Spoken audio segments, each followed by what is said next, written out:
Dans l'optique d'arrimer le métier du journalisme aux technologies de l'information et de la communication, il s'est tenu le 30 septembre à Brazzaville les premiers ateliers e-journalisme au Congo. Guidés par des professeurs de l'université Marien Ngouabi et d'autres experts dans le domaine, ces étudiants, journalistes professionnels et passionnés du web journalisme ont été formés dans la pratique du journalisme à l'ère de la révolution numérique. Plusieurs thèmes ont consacré l'ossature des travaux, en l'occurrence les enjeux, défis et perspectives du e-journalisme, l'écriture web, l'importance que revêt la propriété intellectuelle, les outils et stratégies de présence en ligne. C'est un métier qu'il faut étudier et qui a ses règles, qui a ses bases, qui a ses principes.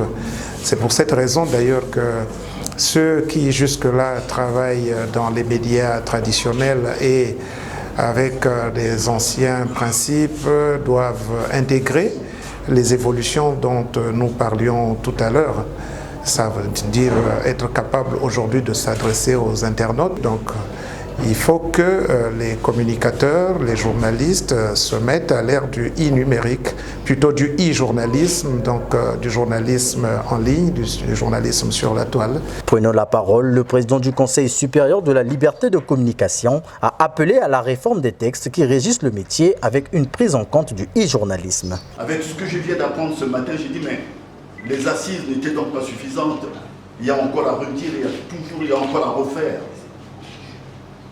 C'est pourquoi moi je crois que les résolutions que nous avons prises tendant à changer l'environnement à travers la remise à plat des lois sur le journalisme, mais il faut encore que nous nous asseyions avec ces spécialistes pour revoir le fond en compte ces lois. Parce que là, la prise en compte du journalisme est moins très faible.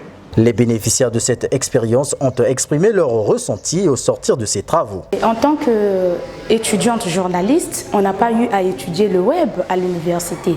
Donc c'est un module qui est tellement important et en plus chez nous c'est surprenant parce que là nous parlons du numérique et ça a été tellement rapportant pour moi parce que là au sortir de cet atelier j'ai l'idée de comment je peux adapter mon texte à la plateforme ou par exemple au numérique et comment est-ce que je peux écrire mon texte par rapport au journal papier. Ce que moi j'ai pu retenir de ça, c'est que nous qui sommes des journalistes en devenir, s'il faut le dire, et pour les étudiants aussi, nous n'avons pas seulement besoin d'attendre à être pris ou encore à être journaliste dans un média de la place pour montrer notre travail.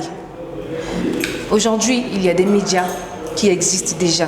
Donc nous pouvons utiliser ces médias pour montrer ce que nous savons faire, notre savoir-faire, booster l'information. Pour l'organisateur, le plus dur maintenant reste à venir. Après les ateliers, nous allons rédiger un rapport que nous appelons naturellement en termes professionnels un livre blanc, que nous allons déposer au ministère de la Communication, que nous allons déposer au ministère de l'Économie numérique, que nous allons déposer au Conseil national de la liberté de communication. Et après tout cela, après cet exercice, nous allons inviter les responsables des médias, on appelle naturellement les DI, les DG, pour leur rendre compte de la tenue de cet atelier, des conclusions qui ont été conclues, permettez-moi la tautologie, lors de ces ateliers, afin qu'ils puissent arrimer leur travail par rapport aux conclusions qui ont été soumises. Le clou de la formation a été la remise des attestations aux participants. Le rendez-vous est donc pris pour la deuxième édition en 2020.